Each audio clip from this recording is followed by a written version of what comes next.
Scene 73 short 4 take 1 action. ফুলে যদি এতই কাটা গোলাপটা তুই তুললি কেন? প্রেমে যদি এতই ব্যথা সেই প্রেমে তুই ভুললি কেন?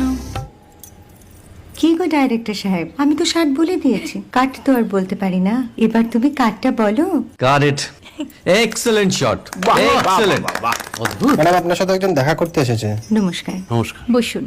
আপনার জন্য আমি চেক বইটা নিয়ে এসেছি ম্যাডাম। কি যেন নাম আপনার ডিরেক্টর সাহেব? পিনাকি মুখোটি। মুখুটি বাবু, আমি ভুতুরিয়া বাবুর কাছ থেকে পরে চেক নিয়ে নেব। আচ্ছা। আগে আপনার বাঁধানো বইটা দিন, দেখি, পড়ি, ভাবি। হ্যাঁ, না মানে সেটা এখনো ঠিক তৈরি হয়নি। ও, তাহলে সেটা আগে ঠিক করুন ভাই, তারপর চেক টেক হবে। কিছু যদি মনে না করেন ম্যাডাম, আপনার হাতে, আরে এটা তো কুমারীর চরিত্র, ওই আংটিটা। ওই যে বললাম ভাইটি, আগে আপনার বইটি রেডি করে আনুন। ও হ্যাঁ, আপনি বোধহয় জানেন না যে মায়া কুমারী তার আংটি কখনোই খোলে না। সে কুমারীর পাটেও খোলে না, বেধবার পাটেও